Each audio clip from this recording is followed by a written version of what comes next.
Hello everyone, welcome back to my channel doctor Bhavna special education. आज मैं आप लोगों को एक मोस्ट डिमांडिंग जो टॉपिक है उसके बारे में बताऊंगी कि how to regulate your child behaviour. हम लोग अगर चाइल्ड बिहेवियर की बात करते हैं तो वो आते हैं नेगेटिव बिहेवियर। जब भी कोई बच्चा नेगेटिव बिहेवियर को थ्रो करता है तो उनको हम लोग किस प्रकार से सही कर सकते हैं। तो हम लोग यदि बात करते हैं बिहेवियर की, तो बिहेवियर होता क्या है? It is an act in a particular situation, यानी कि किसी भी पर्टिकुलर सिचुएशन में किया गया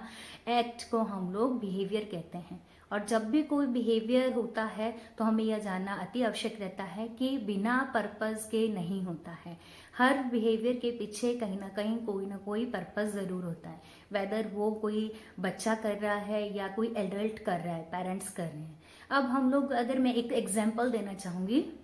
कि फॉर एग्जाम्पल यदि कोई बच्चे को चॉकलेट चाहिए तो बच्चा रोना शुरू कर देता है, टैंट्रम्स को थ्रो करता है। हो सकता है कि वो रोड पर शाउट करना शुरू कर देगा, नीचे लेट करके कहीं ना कहीं जिद करता है। और इस तरह से क्यों कर रहा है? क्योंकि उसको चॉकलेट चाहिए। और अगर हम एडल्ट्स की बात करते हैं, सम टाइम बच्चा अगर कहना नहीं मानना है तो पेरेंट्स क्या करते हैं? पेरेंट्स शाउट करना शुरू कर देते हैं। सम टाइम ऐसे होता है कि फिजिकली तौर से भी हम लोग बच्चे को थप्पड़ मार सकते हैं। इस तरह के बिहेवियर्स को पेरेंट्स भी करते हैं, जो कि सही नहीं होता है। अब पेरेंट्स का कहीं ना कहीं उद्देश्य क्या होता है कि वो अपने बच्चे के जो भी प्रॉब्लमेटिक बिहेवियर है उसको कहीं ना कहीं कंट्रोल करें, लेकिन जो सही नहीं होता है। तो हुआ तो कहीं ना कहीं जो बच्चे ने किया और पेरेंट्स ने किया, दोनों बिहेवियर पर्पसफुली ही किए हैं, क्योंकि बच्चे का उद्देश्य था उस चॉकलेट को पाना और मदर का या जो भी पेरेंट्स फैमिली मेंबर्स हैं उनका उद्देश्य था कि बच्चे के जो भी बच्चा टैंट्रम कर रहा है उनको कंट्रोल करना। अब हम लोग बात करते हैं कि यदि कोई बच्चा हाइपर एक्टिव है, हाइपर एक्टिव हम बोल सकते हैं कि बच्चा अति चंचल है, बच्चा नहीं बैठ रहा है। बिहेवियर भी कई प्रकार से हम लोग कह सकते हैं कि कई प्रकार के होते हैं। बच्चा अब्यूसिव लैंग्वेज को यूज कर रहा है, बच्चा हाइपर एक्टिव बहुत ज्यादा है, टॉकेटिव बहुत ज्यादा है, बच्चा अटेंशन सीकिंग बिहेवियर्स को करता है, यानी कि वो कहीं ना कहीं दूसरों से अटेंशन लेने के लिए समस्यात्मक व्यवहारों को करता है। तो बिहेवियर जो समस्यात्मक व्यवहार होते हैं उनको हम कहते हैं which are not socially acceptable, जो कि सामाजिक तौर से हम एक्सेप्ट नहीं करते हैं। तो ऐसे में हम अपने बच्चों के बिहेवियर को, जो समस्यात्मक व्यवहार हैं, उनको कैसे रेगुलेट कर सकते हैं, कैसे कंट्रोल कर सकते हैं, उसके बारे में आपको मैं बेस्ट टेक्निक्स के बारे में बताऊंगी। पर इससे पहले मैं सबसे एक रिक्वेस्ट करना चाहूंगी कि यदि आप लोगों को लग रहा है कि मेरे चैनल के माध्यम से आप लोगों तक कहीं ना कहीं यूजफुल इंफॉर्मेशन को आप पा रहे हैं या आपके लिए यूजफुल हैं, तो प्लीज़ आप मुझे कमेंट सेक्शन में ज़रूर बताइए, सो दैट मेरे को भी मोटिवेशन लेवल मिले। हर किसी को मोटिवेशन चाहिए कि मुझे भी मोटिवेशन मिलेगी, मैं और आगे आपके लिए मेहनत करूं और आगे आपके लिए अच्छी से अच्छी वीडियो अलग अलग टॉपिक्स पर लेके आऊं। और आप प्लीज़ मुझे ज़रूर मेंशन कीजिए कि आपको आगे अपने बच्चों के लिए या एकेडमिक एरिया में जो भी हमारे डिप्लोमा बीएड एमएड के स्टूडेंट्स हैं उनको किस प्रकार का कंटेंट चाहिए, तो उसके ऊपर भी मैं उनके लिए वीडियोज़ को प्रोवाइड करूँ उनके लिए। और वन मोर थिंग, मैं एक चीज़ और कहना चाहूँगी कि बहुत पेरेंट्स के मेरे पास में कॉल्स भी आते हैं, स्पेशल एजुकेटर का भी आता है और हमारे टीचर्स ट्रेनर्स भी हैं, क्योंकि मैं I am also working as assistant professor in college और यूट्यूब चैनल का भी अभी स्टार्ट किया है। तो मेरा बहुत हेक्टिक मेरा स्केड्यूल है, तो जिसकी वजह से मैं सबको 1-to-1 रिस्पॉन्स कई बार नहीं दे पाती हूँ। तो you can call me on my personal number या आप मैसेजेस मुझे थ्रो कर सकते हैं। आई विल ट्राई कि मैं आप लोगों को जो भी आप लोगों को डिमांड है उनको पूरा करूं। और अभी मैं अगेन मैं बैक आती हूँ अपने टॉपिक पर कि हम लोग किस प्रकार से रेगुलेट कर सकते हैं अपने बच्चों के जो भी समस्यात्मक व्यवहार हैं, या कैसे कंट्रोल कर सकते हैं हम। उसके लिए सबसे पहले मैं कहना चाहूँगी कि टीम वर्क। जब भी हम लोग फैमिली में हमें अपने बच्चों के व्यवहार को कंट्रोल करना होता है तो it's not a responsibility of a single person, whether वो मदर है, कई बार ऐसे होता है ज्वाइंट फैमिली में है, या फिर पेरेंट्स और बहुत सारे लोग हैं, या मदर पे अकेले पे बर्डन आता है जब उसका कोई बच्चा समस्यात्मक व्यवहारों को करता है। और कहीं ना कहीं प्रेशराइज भी होते हैं मदर कि उसको कम्युनिटी से या फिर फैमिली मेंबर के भी बहुत सारे ताने ऐसा होता है कि सुनने को मिलते हैं। और जब मदर बच्चे के साथ में काम करती है, टीम वर्क क्यों ज़रूरी है, जब मदर बच्चे के साथ में काम करती है तो कहीं ना कहीं बच्चे क्या कर रहा है, हो सकता है कि मदर ने बच्चे को कंट्रोल करने की कोशिश किया, बच्चे को मदर ने जैसे उसकी गलत किसी भी, हम कह सकते हैं कि उसके डिमांड पर उसको रोका और उसको मना किया, तो हो सकता है कि बच्चा अपनी नीड को फुलफिल करने के लिए अपने ग्रैंड पेरेंट्स के पास में जा रहा है। तो ग्रैंड पेरेंट्स कहीं ना कहीं ऐसा होता है कि उनके लिए जो भी उनके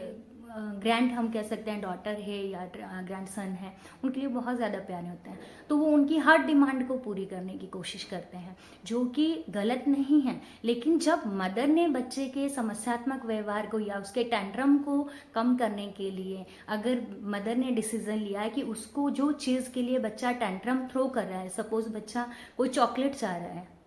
और चॉकलेट चाहना भी कोई बैड थिंग नहीं है, लेकिन इवनिंग टाइम पे बच्चा चाह रहा है या बार बार बच्चा कोई ऐसी चीज़ की डिमांड कर रहा है जो उसके लिए सही नहीं है, उसको कंट्रोल करने के लिए मदर यदि मना कर रही है और उसके बावजूद यदि बच्चा ग्रैंड पेरेंट्स के पास में या फादर के पास में जा रहा है डिमांड को फुलफिल करने के लिए, और ये कह देते हैं पेरेंट्स की कोई बात नहीं, आप इसकी डिमांड को फुलफिल करो, क्यों नहीं मान रहे हैं। समटाइम ऐसा होता है जॉइंट फैमिली में कि ग्रैंड पेरेंट्स बहुत इजीली कह देते हैं अपने जो भी उनकी डॉटर इन लॉ है कि आप इनका कहना नहीं मान रहे हो, आप बच्चे की डिमांड को पूरा करो, एक ही बच्चा है आपका, तो वट एवर द जो भी उनका कहीं ना कहीं कहना रहता है, उसकी करके क्या होता है, बच्चे के माइंड में ये चीज़ बैठ जाती है कि जब भी मैं कोई समस्यात्मक व्यवहार को करूँ, कोई भी मेरी डिमांड होगी, तो मैं उसको अपने ग्रैंड पेरेंट्स के सामने जब टैंट्रम को थ्रो करूंगा तो वो इजीली पूरी हो जाएगी। और जब मदर बोल रही है तो वो उनका कहना नहीं मानेगा। तो ऐसे में क्या हो रहा है कि एक तरफ जो सिंगल पर्सन जो मदर है वो अपने बच्चे के व्यवहार को कंट्रोल करना चाहते हैं, लेकिन सेकंड हम कह सकते हैं दूसरी साइड में जो ग्रैंड पेरेंट्स हैं वो उस समस्यात्मक व्यवहार को बढ़ावा दे रहे हैं। तो इसीलिए टीम वर्क का काम करना बहुत ज़रूरी रहता है, पेरेंट्स का एज वेल एज मदर का या फिर ग्रैंड पेरेंट्स है उनका भी, सो दैट बच्चे के समस्यात्मक व्यवहार को हम लोग टाइमली कंट्रोल कर सकें। एंड सेकेंड हम लोग कहते हैं कि do not compare your child with others, यानी कि जब भी हमारा बच्चा, कई बार ऐसे होता है कि बच्चे ने मार्क्स कम लाए हैं, हम लोग डिसेबल बच्चों के लिए ही इन टेक्निक्स को इम्प्लीमेंट नहीं कर सकते हैं, जो ऑटिस्टिक है या लर्निंग डिसेबल बच्चे हैं या फिर इंटेलेक्चुअल डिसेबल बच्चे हैं कि उनमें बहुत सारे प्रॉब्लमेटिक बिहेवियर पाए जाते हैं, उसी के साथ ही साथ हमारे नॉर्मल बच्चे भी होते हैं। कई बार हम लोग क्या करते हैं कि हमारे बच्चे ने कोई भी अगर सपोज करो कोई गलती कर दी, मार्क्स कम लाए, तो हम लोग बहुत इजीली अपने बच्चे का कंपैरिजन दूसरे बच्चों के साथ करना शुरू कर देते हैं। हम कह देते हैं कि उसने इतने अच्छे से पढ़ाई किया था, उसके मार्क्स इतने अच्छे हैं, वो इतने अच्छे से बिहेव करता है, वो इतने अच्छा बोलता है, और तुम लोग, तुम्हारे बोलने का तरीका सही नहीं है, तुम पढ़ते नहीं हो, तुम कहना नहीं मानते हो। तो इससे क्या होता है, जब बच्चे को आप बार बार कहीं ना कहीं किसी भी चीज़ के लिए बोलते रहोगे तो बच्चे के मन में बार बार क्या होगा कि मैं एक अच्छा बच्चा नहीं हूँ, मैं कुछ भी नहीं कर सकता हूँ, I am a bad boy या बैड गर्ल। तो ऐसी चीज़ें भी हम लोगों को नहीं करनी है।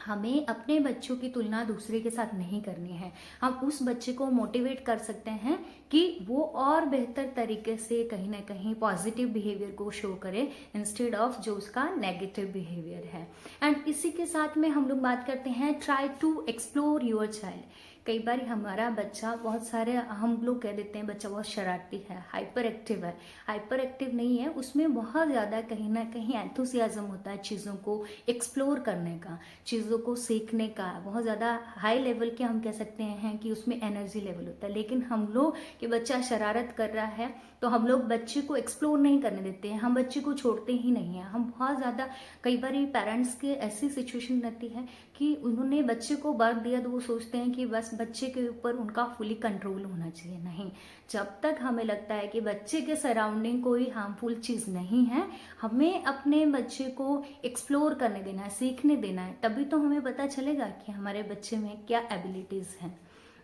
तो हमें अपने बच्चे को एक्सप्लोर करने के लिए ज़्यादा से ज़्यादा प्रॉब्लम सॉल्विंग थिंग्स को देना है, सो दैट वो पॉजिटिव वे में अपनी एनर्जी को यूटिलाइज करें। और इसके बाद में हम बोलते हैं स्क्रीन टाइम। स्क्रीन टाइम में हम लोग कह सकते हैं कि हम लोग बहुत ज़्यादा बिजी स्केड्यूल रहता है। अब आजकल के टाइम पे मैक्सिमम पेरेंट्स वर्किंग है। पहले ऐसा होता था कि मदर्स ओनली हाउसवाइफ्स होते थे, लेकिन अब मदर्स भी इक्वली वर्क करती है अपने जो भी उनके हस्बैंड रहते हैं उनके इक्विवेलेंट है। तो दोनों हस्बैंड वाइफ जो फैमिली में वर्किंग होने की वजह से वो टाइम नहीं दे पाते हैं अपने बच्चे को, जिसकी वजह से हमारा बच्चा बहुत लंबे टाइम तक, बच्चा स्क्रीन टाइम हम कह सकते हैं कि बच्चा फ़ोन चला रहा है, टीवी देख रहा है, बच्चा आइसोलेटेड रह रहा है। हम लोग ध्यान ही नहीं दे रहे कि हमारा बच्चा कितने टाइम तक जो भी फ़ोन को चला रहा है या टीवी को देख रहा है। तो हमें ध्यान रखना है कि बच्चा बहुत लंबे टाइम तक फ़ोन को या फिर बच्चा अगर टीवी देख रहा है वो उसके लिए यूज़फुल हम कह सकते हैं, उसके लिए हार्मफुल हो सकता है, यूज़फुल नहीं होगा। तो ऐसे में हमें चाहिए कि हम बच्चे को स्क्रीन टाइम ज़्यादा देर ना यूज़ करते हुए हमारे पास जितना भी टाइम है हम अपने बच्चे के साथ टाइम स्पेंड करें, उसके साथ कोई गेम खेलें, उसको कहीं अच्छी जगह पे लेके जाएं जहाँ पे जो उसको इंटरेस्टिंग उसकी एक्टिविटीज़ हैं उसके साथ में करें, उसको कहीं जो भी जिन भी चीज़ों से उसकी लर्निंग एनहांस हो सकती है उन एक्टिविटीज़ को हम बच्चे को कराएं। और इसके बाद में हम कहेंगे कि do not scold your child in front of others. कई बार पेरेंट्स ऐसे होता है कि मदर्स भी किसी ने अगर आपके बच्चे के बारे में कोई कंप्लेंट कर दिया तो हम अपने बच्चे को बाहर कहीं भी पब्लिक प्लेस पे डांटना शुरू कर देते हैं। Specially we are Indians mothers, तो हम लोग अपने बच्चे को बाहर कहीं भी डांटना शुरू कर देंगे। बच्चे को समझाओ लेकिन उसको एकांत में समझाओ, इंस्टेड ऑफ कि आप बच्चे को कहीं पब्लिक प्लेस पे उसको कि तुमने ये गलत किया, तुम्हारे ये बोलने का तरीका सही नहीं है, तुमने जो भी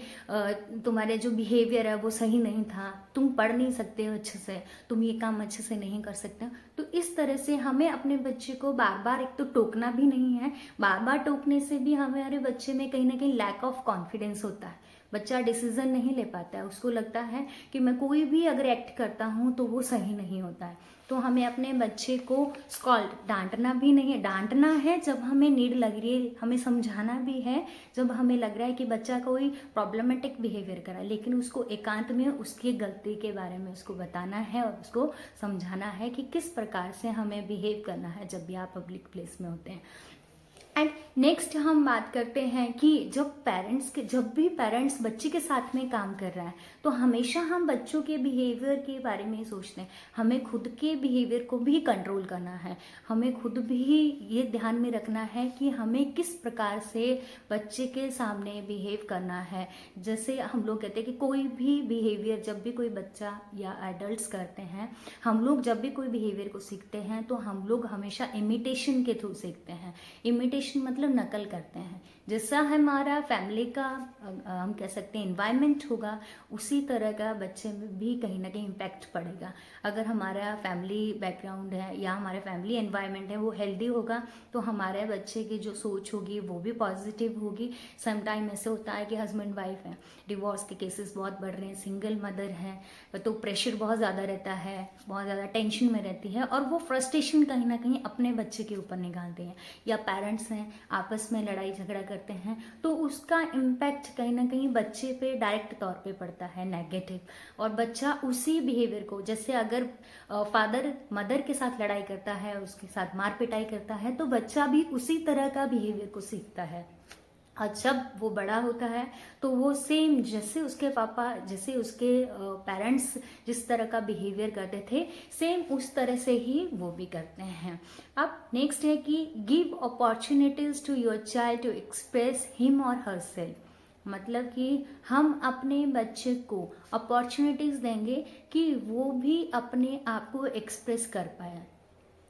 या हम कह सकते हैं लिसन योर चाइल्ड, हमें अपने बच्चे को सुनना भी है ना। कई बार ऐसे होता है कि बच्चा कुछ कह रहा है, आप बिजी हैं तो आप बोलते बाद में सुनेंगे, या कई बार पेरेंट्स ऐसे बोलते हैं तुम अच्छा नहीं करते हो, तुम अच्छा नहीं बोलते, तुम तो रहने ही दो। तो ऐसा नहीं करना है, ज़रूरी नहीं है कि अगर किसी टाइम बच्चे ने कोई प्रॉब्लमेटिक बिहेवियर कर दिया या उससे कोई गलती हो गई तो हर बार वो उसी तरह के कहीं ना कहीं बिहेवियर करेगा। तो हमें अपने बच्चे को चांस देना है, अपॉर्चुनिटीज़ को देना है, सो दैट अगर उससे गलती हो गई तो उसको वो सुधारे भी, और जब वो कुछ कह रहा है, कुछ कभी भी अपने आइडियाज़ दे रहा है तो उसको सुनना भी है। समटाइम हम लोग बच्चे को ध्यान नहीं देते हैं, इग्नोर करते हैं, तो बच्चा कहीं ना कहीं वो उसके माइंड में बैठ जाता है कि मैं कोई भी काम करता हूँ वो सही नहीं होता है, या मैं जब भी कुछ बात करने की कोशिश करता हूँ तो मेरे पेरेंट्स मुझे सुनते नहीं हैं। कई बार उनके माइंड में ये चीज़ भी बढ़ जाती है कि हो सकता है कि मैं मेरे पेरेंट्स के लिए कोई इंपॉर्टेंस मेरी है ही नहीं उनकी लाइफ में।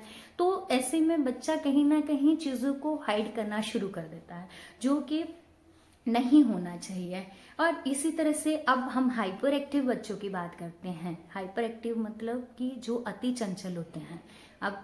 डिसेबल बच्चों में मैक्सिमम हाइपर एक्टिविटी पाई जाती है, लेकिन हम लोग जो अभी नॉर्मल बच्चे भी हैं स्कूल में जब पीटीएम में जाते हैं पेरेंट्स टीचर मीटिंग में, तो बहुत सारे टीचर्स कह देते हैं कि अरे आपका बच्चा तो बहुत हाइपर एक्टिव है, बहुत अति चंचल है। तो अति चंचलता उसमें बहुत ज़्यादा एनर्जी लेवल होने की वजह से भी हो सकती है, उसको सेंसरी इश्यूज होने की वजह से भी हो सकती है। हमें रीज़न को भी जानना है कि किस वजह से हमारा बच्चा कई बार अनकंफर्टेबल भी होता है, बच्चे को सेंसरी इश्यूज भी होते हैं, या बच्चे को हो सकता है कि बच्चे को एनर्जी लेवल इतना ज़्यादा है कि वो कहीं ना कहीं चीज़ों को एक्सप्लोर करना चाहता है, लेकिन वो उसको अपॉर्चुनिटीज ही नहीं मिल रही है। तो ऐसे केस में हम लोगों को जानना है कि हमारा बच्चा यदि अति चंचल है तो किन कारणों से है, और फिर उसके लिए वर्क करना है। अब हम लोग बात करते हैं कि हम लोग कैसे, एक तो हमें लगता है कि कोई बच्चा यदि हाइपर एक्टिव है, अति चंचल है, ज़्यादा देर तक एक जगह टिक कर के नहीं बैठता है, बार बार बाहर जाता है, या अटेंशन सीकिंग बिहेवियर करता है, तो ऐसे में हम लोग कह सकते हैं अति चंचलता वाले बिहेवियर वाले बच्चों के लिए हम लोग शुगर वाली चीज़ों को ज़्यादा नहीं देंगे। अब पेरेंट्स को जब ये बात समझाई जाती है कि शुगर वाली चीज़ें या शुगर फूड बच्चे को नहीं देना है, तो वो शुगर फूड तो बंद कर देते हैं, लेकिन उसकी जगह पे कई बार पेरेंट्स इनडायरेक्ट वे में जो प्रिजर्वेटिव चीज़ें होती हैं, जैसे रियल जूसेस हैं या कोल्ड ड्रिंक्स है या कोई अदर चीज़ें हैं, जो कि हम लोग कह सकते हैं कि उनको ये पता नहीं होता है कि ये, उनका मानना ये होता है कि नहीं हमने खाने के लिए तो कुछ नहीं दिया लेकिन पीने के लिए दिया है। तो ऐसा नहीं करना है हमें। बच्चे को कभी भी लग रहा है कि हाइपर एक्टिव है तो उसके लिए हमें शुगर वाली चीज़ें नहीं देनी है, वेदर वो कोल्ड ड्रिंक की फॉर्म में हो या फिर उसके लिए रियल जूसेस हैं या फिर अदर किसी भी प्रकार की चीज़ें हैं। तो और ब्राइबिंग हम बोल सकते हैं कि ब्राइबिंग मतलब कि होता है कि जब हम बच्चे के लिए, मैक्सिमम पेरेंट्स का ऐसा होता है कि तुम डांस अच्छा करोगी तो मैं तुम्हें ये चीज़ दूंगी, या तुम अगर अच्छे से स्पीच दोगी तो मैं तुम्हारे लिए कहीं तुम्हें अच्छी गिफ्ट दिला दूंगी, तुम्हारी पसंद का मैं कोई चीज़ दिला दूंगी, या हम लोग घूमने के लिए जाएंगे। हम बच्चे को मोटिवेशन लेवल बनाए रखने के लिए ब्राइबिंग करते हैं। कई बार हम लोग बच्चे के लिए उसको रिइंफोर्समेंट देते हैं, ब्राइबिंग नहीं कह सकते मैं, रिइंफोर्समेंट देते हैं कि बच्चा उस जो भी टास्क हम लोगों ने लिया है उसको हम बच्चे को कंप्लीट कराए, जो भी हमने उसके लिए ड्यूरेशन रखी है विद इन दैट टाइम। लेकिन हम लोग बच्चे को, ब्राइबिंग का मतलब होता है कि हम लालच दे रहे हैं बच्चे को, यानी कि तुम जब ये बिहेवियर करोगे तो मैं तुम्हें ये कोई भी उसकी मनपसंद चीज़ दिला दूंगी, या तुम्हें साइकिल दिला दूंगी, या तुम्हें मैं अगर कोई तुम पॉजिटिव बिहेवियर करते हो तो मैं तुम्हें कोई भी महंगी से महंगी चीज़ें दिला दूंगी, जो कि गलत होता है। बच्चे के माइंड में ये चीज़ बैठ जाती है कि जब मेरा पेरेंट्स, जब मैंने अगर सपोज करो कि मैंने अगर अच्छे से स्पीच दे दिया तो मैं जो चाहूँगा मुझे वो चीज़ मिल जाएगी। ऐसा नहीं करना है हमें, बार बार बच्चे को ब्राइबिंग नहीं करना है। ब्राइबिंग मतलब लालच नहीं देना हर चीज़ के लिए कि हम लोग ये बोले कि नहीं तुम ये करोगे। हमें बच्चे को डिसिप्लिन सिखाना है, लेकिन उसके लिए सेल्फ रेडीनेस होनी चाहिए। उसके लिए हमें बच्चे को पॉजिटिव बिहेवियर्स को सिखाना है पॉजिटिव वे में। ऐसा नहीं है कि हम हर चीज़ को सिखाने के लिए उसको बार बार लालच देते रहेंगे। तो these are the mainly points की हमें ध्यान में रखना है, और ये बेसिक टेक्निक्स भी हैं जो कि कहीं ना कहीं अपने बच्चों के, जो नॉर्मल बच्चे भी हैं, जब समस्यात्मक व्यवहारों को करते हैं तो उनको भी रेगुलेट करने के लिए बहुत ही ज़रूरी है। सो आई होप आप लोगों को ये वीडियो यूज़फुल लगी होगी, एंड अगर आपको ये यूज़फुल लगे तो प्लीज़ इसको आप शेयर कीजिए और इसको आप पूरा एंड तक ज़रूर देखिए। And thank you so much, thanks a lot.